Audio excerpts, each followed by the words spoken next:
누가복음 2장 14절에 있는 말씀입니다. 오늘 말씀은 누가복음 2장 14절입니다.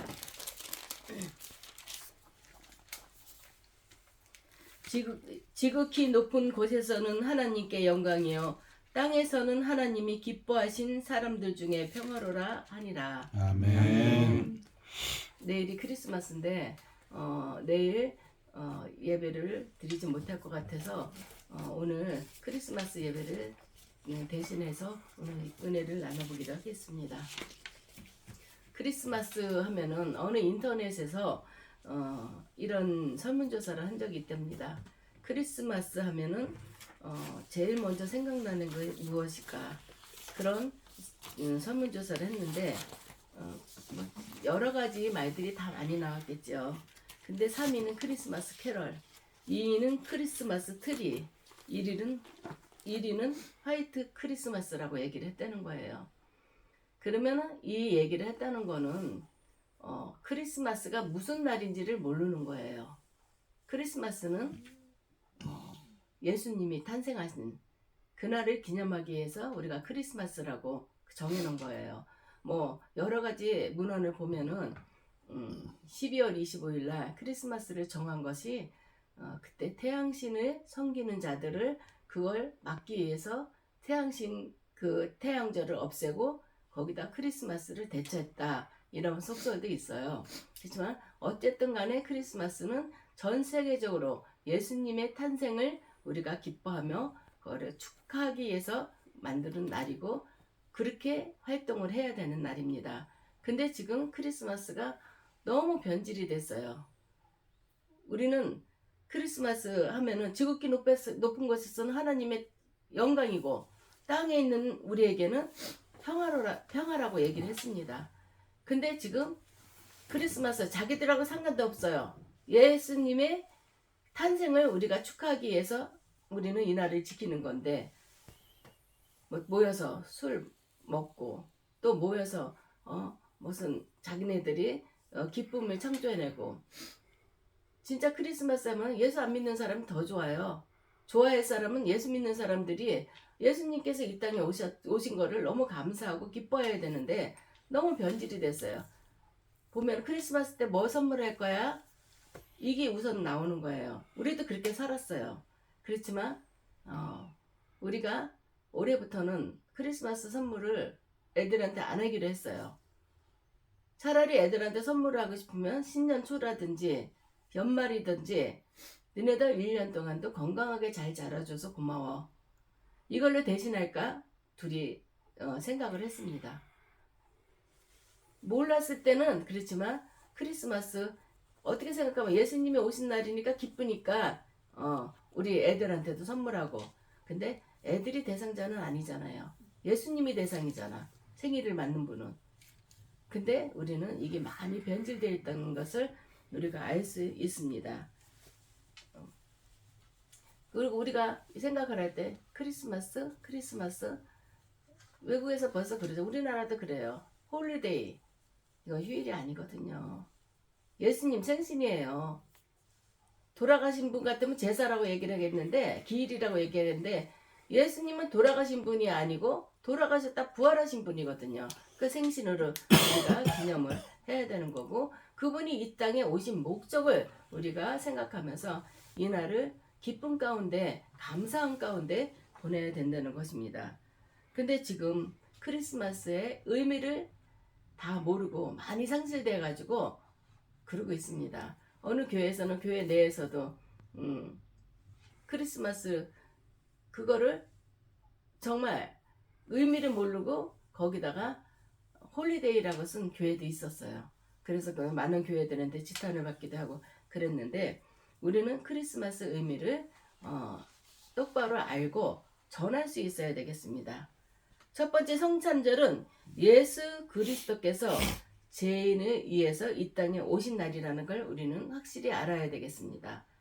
예수님께서 죄 없는 몸으로서 하나님의 아들이심에도 불구하고 사람의 몸을 빌려서 이 땅에 오신 날입니다. 사람들은 이해가 안 된다고 그러는 거예요. 어떻게 생물학적인 아버지도 없었는데 예수님이 태어날 수 있냐?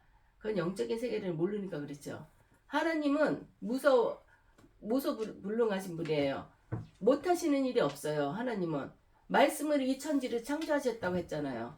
아들을 이 땅에 보내주시면 아들을 이 땅에 보내주시기로 계획하고 경건한 그 마리아라는 그 처녀의 몸속에 잉태하게 해주신 거예요. 이 세상 사람들은 그걸 이해를 못하는 거죠. 아예 자기네들끼리 꿈이 하는 얘기다. 절대 아니죠. 예수님께서는 하나님과 동등한 자로서 하나님이 마리아의 몸을 통해서 이 땅에 태어나게 하신 분이 예수님이시라는 걸 우리는 알아야 되겠어요. 그분이 이 땅에 왜 오셨냐? 우리 죄인이 예수라는 이름이 자기 백성을 그들의 죄에서 구원해낼 자다. 그래서 이름을 예수라고 진 거예요. 하나님의 백성들인데 우리 자신이 그 죄 때문에 하늘나라를 갈 수 없어요. 그 안타까운 사정에 의해서 사연에 의해서 하나님께서 저 내 백성인데 저 내 백성이 내 집에 와야 되는데 못 오는구나. 저들의 죄값 때문에 이거 죄 없는 예수님을 보내주신 거예요. 그래서 십자가의 사건으로 통해서 또 부활의 사건으로 또 부활로 해서 예수님은 다시 살아나셨고 하늘나라로 올라가셨다는 걸 우리는 그것을 알아야 됩니다. 그래서 예수님이 이 땅에 오신 목적도 모르면서 크리스마스 때 크리스마스면은 자기들 술 먹는 날 아니잖아요. 아주 그냥 역전 가면은 그 전에 크리스마스 때도 전날 역전 가서 전도를 했어요. 아주 바글바글해요. 뭐 백화점에서 물건 더 팔기 위해서 그 상술도 대단하고 너무 또 추한 얘기인지 모르지만 크리스마스 날은 여관이나 그 숙박업소가 아주 매진이 된다는 거예요. 값이 부르는 게 천차만별이라는 거야. 그런 거 볼 때마다 참 많이 타락했구나. 우리가 변질됐다는 거는 모르기 때문에 이렇게 변질될 수밖에 없고 또 예수 믿는 자들도 이런 거는 교회를 통해서 이런 건 다 알아요. 지식적으로는 알아. 근데 우리가 행하지 못함으로써 하나님의 마음을 또 아프게 하지 않나 이런 생각이 듭니다. 11절 보면 천사가 이런 메시지를 전합니다. 오늘 다윗의 동네에 너희를 위하여 구주가 나셨으니 곧 그리스도 주신이다. 이렇게 말씀이 나옵니다. 성탄절은 우리를 위해 구원의 주님이 태어나신 날입니다. 그러므로 성탄절의 주인공은 산타크로스가 아닌 거죠. 성탄의 주인공은 예수 그리스도라는 것을 우리는 분명히 알아야 되겠습니다. 산타크로스는 터키의 니콜라이 주교가 자기가 가진 부모로부터 상속받은 게 많았어요. 그거를 다 이렇게 골고루 나눠주고 또 자기의 수입으로 인해서 크리스마스 때 그 굴뚝으로 들어가서 선물을 줬다는 그 유래에서 산타크로스를 많이 부각시켰죠. 근데 그것과 예수님은 상관이 없어요. 근데도 양말 걸어놔야지. 그 유래에 따라서 뭐 그렇게 생각하면서 산타크로스는 부각시키지만 예수님을 부각시키지 못하고 있는 사람들이 많다는 것을 우리는 알아야 되겠습니다. 우리는 절대 그러면 안 돼요. 카톨릭에서는 예수님만 경배하지 않고 마리아까지도 경배합니다. 그러나 마태복음 2장 11절에 보면 이렇게 말씀하고 계십니다. 아기와 그의 어머니 마리아가 함께 있는 것을 보고 엎드려 아기께 경배하고 예수님과 마리아가 같이 있어요. 근데 마리아한테 수고하셨다는 것이 아니라 아기 예수께 구주로 오신 그 예수께 경배하고 보배함을 열어서 황금, 유향, 몰약 이런 것을 예물로 드렸다는 거죠. 이 귀한 것들인데 이 보배함을 열어서 이렇게 드렸다는 것이에요. 동방에서 온 박사들이 경배한 대상은 마리아가 아니라 바로 아기 예수님이라는 거를 우리는 알아야 되겠습니다. 성탄절은 선물을 주고받으며 사람들이 즐기는 날이 아니라는 것입니다. 성탄절은 파티를 하면서 먹고 마시는 그런 날도 아니에요. 무엇보다 교회에서부터 세속적인 성탄절 문화가 사라져야 됩니다.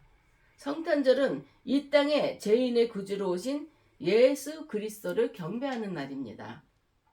예전에 교회 사역회 때 보면 성탄절에는 이제 막 이제 아기 예수 있고 또 뭐 많이들 하잖아요. 그러면 그 쌀 같은 거 추수감사절에도 하지만 쌀이나 뭐 이런 거 있으면 소외당한데 그런 곳에 사랑의 집 이런 데를 나눠주러 다녀. 예수 사랑을 전하면서 이게 참 성탄절이 아닌가 싶습니다. 두 번째 성탄절은 우리에게 평화가 임한 날입니다. 14절에 보면 지극히 높은 곳에서는 하나님께 영광이요 땅에서는 하나님이 기뻐하신 사람들 중에 평화로다 하니라 이렇게 말씀하십니다. 이 말씀에 보면 대칭되는 말씀들이 나오는데 지극히 높은 곳이라는 단어와 낮은 땅 이 두 가지 단어가 나옵니다. 그리고 하나님의 사랑과 영광과 평화라는 말이 나옵니다. 이게 무슨 말씀인가요? 예수님의 나심은 지극히 높으신 하나님께 영광이라고 했습니다. 땅에 있는 기뻐하는 사람들에게는 평화가 임한 날이라고 말씀하고 있는 것입니다. 여기서 기뻐하신 사람들이라는 것은 은혜를 입은 사람들을 말하는 것입니다. 성탄절은 죄와 불순종으로 하나님과 원수된 죄인들에게 예수 그리스도를 통한 진정한 평화가 임한 날이기도 합니다. 예수님께서 이 땅에 평화를 가져오신 방법은 바로 십자가였습니다. 세상 죄를 지고 가신 하나님의 어린 양이라고 요한복음에서 그렇게 표현하고 있죠. 예수님은 죄인을 정죄하지 않고 용서해 주셨습니다. 요한복음 8장 11절에 보면 어떤 사건이 있냐면 여자가 가늠하다 걸린 여자가 있습니다. 그래서 그 자를 데리고 예수님 앞에 나온 거예요. 예수님, 이 자가 가늠을 하다 걸렸습니다. 예수님은 사랑이라고 그랬는데 그러니까 예수님을 떠보기 위해서 그 바리새인들이 예수님 앞에 데려온 거죠. 그랬을 때 예수님이 땅에다가 뭐라고 썼냐면 돌로 쳐 죽여야 되지 않습니까? 그 예수님을 그 조롱하다시피 그렇게 한 거예요. 그랬더니 예수님께서 땅에 뭐라고 썼냐면 죄 없는 자가 먼저 돌로 쳐라 이렇게 한 거예요. 그랬더니 자기들이 그 글씨를 보고 나서는 다 죄인이거든. 그러니까 하나하나 다 물러가고 어린 소녀 하나 남았다고 그랬어요. 그때 예수님께서 나도 너를 용서한다. 앞으로는 이 죄 짓지 말고 살라고, 죄를 짓지 말라고 이 여인을 구원해 줬던 그런 사건입니다. 그때 예수님도 이 여인을 돌로 그것의 율법에 의해서는 돌로 쳐 죽여야 됐어요. 근데 예수님은 사랑이시잖아요. 내가 너를 정죄하지 않는다. 가서 편안히 가라. 앞으로 죄를 짓지 마라. 이러고 권면해서 보냈던 그 사건을 요한복음 8장 11절에는 말하고 있는 것입니다. 그리고 죄인들의 모든 죄를 담당하시고 십자가에 피 흘려 죽으셨습니다. 오늘 이 시대가 안고 있는 그 반목과 갈등 그리고 다툼은 정치적인 방법과 협상으로 해결되지 않습니다. 지금 이 시대가 얼마나 혼탁해요. 정치하는 사람은 정치하는 대로 이 당을 막 그 허점을 찾아내려고 하고 막 당끼리도 싸우고 사람들끼리도 그렇고 예수님께서는 평화를 주시라고 이 땅에 오셨는데 그러지 못한 사람들이 너무 많잖아요. 진정한 평화는 우리가 용서하고 사랑할 때 진정한 평화가 임한다는 것을 우리는 알아야 되겠습니다. 그래야지만이 이 용서와 사랑이 넘쳐야지만이 우리가 평안이 넘치는 건데 지금 시대에는 용서와 사랑이라는 게 없어졌습니다. 우리가 누구랑 싸울 때도 내가 저 사람을 이겨야지만 화가 풀려요. 감싸주면 내가 부족해서 그러나 저 사람이 뭔데 내가 어디가 부족해서 내가 참고 살아? 용서? 나 저거 죽어도 용서 못해. 이를 갈잖아요. 예수님이 그걸 원하지 않으십니다. 이 시대에 평화가 없는 이유가 용서와 사랑이 없기 때문에 이 평화가 없다고 이렇게 예수님께서는 말씀하고 계십니다. 가정에 평화가 없는 경우도 마찬가지예요.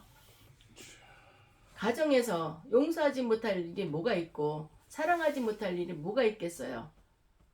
너무 가슴 아프고 진짜 방송을 통해서 이렇게 나오는 거 보면은 너무 가슴 아픈 사연들이 많아요. 보면서도 저런 나쁜 놈이 있을까? 저런 나쁜 여자가 있을까? 우리가 판단하게 되잖아요. 근데 하나님께서는 그것도 용서해 주라는 거예요. 용서할 때 또 그 사람을 사랑하게 되는 거고, 어떻게 보면 사랑하기 때문에 용서해 줄 수도 있는 거예요. 세상에 이렇게 비추어 보면은 나도 배울 만큼 배웠어. 나도 집에서 사랑 많이 받고 살았어.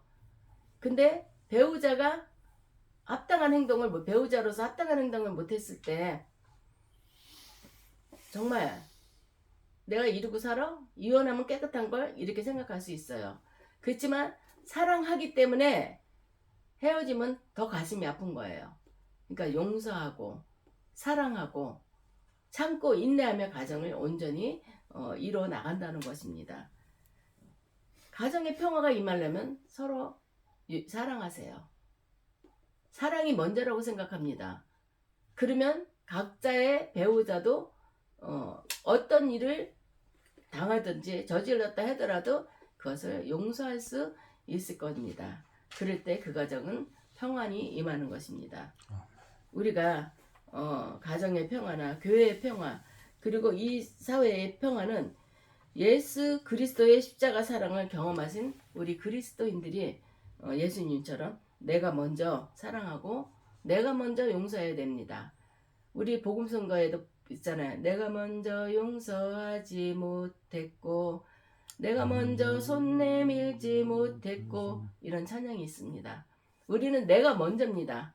선한 일은 내가 먼저 해야 되는 거예요. 아멘. 저 사람이 나한테 먼저 사과하길 바라고 그거 아닙니다. 내 안에 예수 그리스도가 있다면 내가 먼저 해야 됩니다. 예수 그리스도가 있어도 자존심이 상하고 나 이런 일에 내가 자존심 상한데 내가 뭘 잘못했어?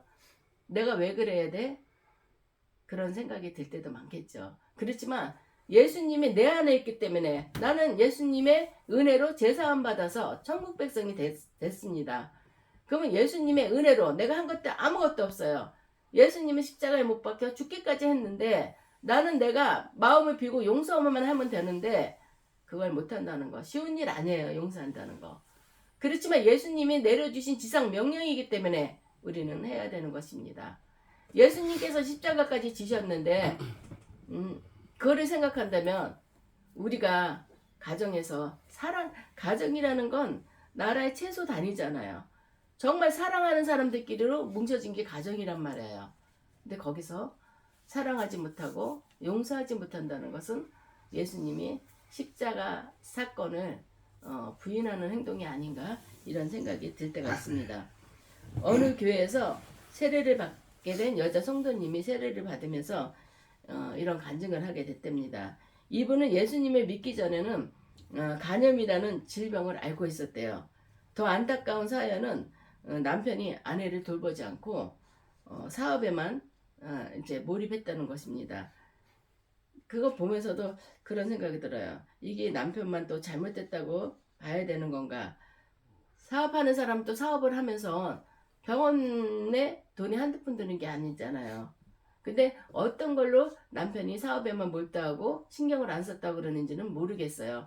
여자는 이것에 너무 많은 상처를 받았어요. 여자들은 아프면은 그래도 배우자가 어디가 아픈 데로 관심을 가져주고 병원도 같이 가지고 이런 걸 원하잖아요. 근데 이 여자분도 그런 걸 원했던지 남편한테 상처를 많이 받아갖고 이제 나는 혼자다 이런 걸로 외롭고 막 많이 힘들었었나 봐요. 그러던 중 전도를 받게 됐고 교회에 나와서 성경 공부를 했답니다.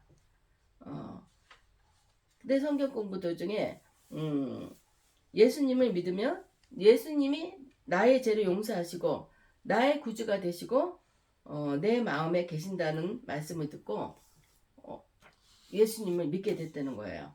예수님을 믿고 난 후 이분에게는 정말 놀라운 변화가 생겼다는 것이죠. 한 번도 경험하지 못했던 평화가 자기 마음에 밀물처럼 밀려오더라는 거예요. 남편을 용서하지 못했던 그 마음이 사라졌고 불쌍하다는 생각이 들었대요. 이거 보면은 내 마음이 편안하면은 모든 것들이 다 아무것도 아닌 것처럼 보여요. 그래, 그럴 수도 있어. 그래, 저 사람은 사업하기 때문에 그래, 일하기도 힘든데 어떻게 나까지 이렇게 사소한 일에 쫓아다닐 수 있을까? 다 용서가 되는 거예요. 예수를 믿고 난 다음에 자기가 마음이 평안해지고 걱정 근심이 없어졌다는 거죠. 서운한 마음도 없어지고 사람이 병원 치료를 받을 때는요, 신경 안정제를 우리가 보면은 약에 들어가잖아요. 마음이 평안해지라고. 마음이 편안해질 때 모든 질병도 치유되는 것입니다. 예수를 믿고 나서 자기는 마음이 평안해졌다는 거. 하나님 말씀을 보면서 예수님이 내 죄를 사해 주시기 위해서 십자가를 지신 거야? 이게 믿어지게 되더라는 거예요. 그럼 예수님한테 나는 거저 죄사함을 받았는데 내 남편, 내가 사랑해서 결혼한 남편인데 그 사람을 용서하지 못할 게 뭐가 있었나 이런 생각이 들면서 불쌍하게 여겨지더라는 거예요. 그래서 자기 마음이 예수 믿고 자기 마음이 편해졌고 또 세례를 받았다는 그런 예화가 있습니다. 그러다 보니까 그 몸을 괴롭히던 육신의 질병, 간염, 그것도 깨끗이 치료가 됐다는 그런 사연입니다. 이분이 마지막에 이런 간증을 또 하셨답니다. 제 마음에 주님이 주시는 평화가 있었기 때문에 인생의 거친 파도를 두려움 없이 타고 넘을 수 있게 되었습니다 하고 간증을 했다는 거예요. 우리가 예수 믿는 사람들, 예수 믿으면은 우리가 모든 일이 다 탄탄대로로만 갈 것 같죠. 그렇지만 이 땅에서 겪을 일은 우리가 겪고 또 지나가는 것입니다. 그렇기 때문에 예수님께서 하나님의 아들이라고 그냥 태어난 게 아니라 그냥 나온 게 아니라 사람의 몸을 통해서 나왔잖아요. 그 고통, 인간의 고통을 체휼하기 위해서. 우리는 이것을 우리는 알아야 되겠습니다. 우리 마음에 주님이 계셔야지만이 내 마음이 평안하고 기쁘다는 걸, 그리고 마음의 질병이 치료가 될 때 육신의 질병도 치료가 된다는 것을 우리는 알아야 되겠습니다. 성탄절은 만왕의 왕이신 예수 그리스도께서 죄인의 구주로 오신 날입니다. 평화를 가져오시는 평강의 왕으로 또 오시는 날입니다. 예수 그리스도를 통해서 주신 이 복된 날을 우리는 감사해야 됩니다. 내가 무언데 예수님께서 십자가에 지고 십자가에 달려 돌아가셔야 됐나? 그거를 한번 생각을 해보면은 내가 뭐지? 나를 위해서 이렇게 하시는 분이 부모도 십자가에 지고 내 자식을 살린다면 십자가를 져라 이러면은 부모는 가능할 수 있을 것 같아요. 그렇지만 남의 죄를 위해서 저 옆집 사람을 살리기 위해서 내가 죽어줘야 된다면 그렇게 할 수 있어요? 못하죠. 예수님은 죄인을 구원하시러 오신 분입니다. 그렇기 때문에 우리가 이 성탄절을 그냥 세상 사람의 상술에 놀아나지 말고 세상의 흐름에 따라서 움직이는 것이 아니라 정말 이 날이 어떤 날인지 분명히 알고 그대로 살아가는 크리스마스를 존귀한 날로 예수님을 더욱더 묵상하면서 예수님께서 이 땅에 오신 목적과 이유를 생각하며 우리가 이 크리스마스를 보내는 우리 모두가 되고 크리스마스의 성탄의 복이 우리에게도 임하는 그런 날이 되기를 주님의 이름으로 축원합니다. 아멘. 기도하겠습니다.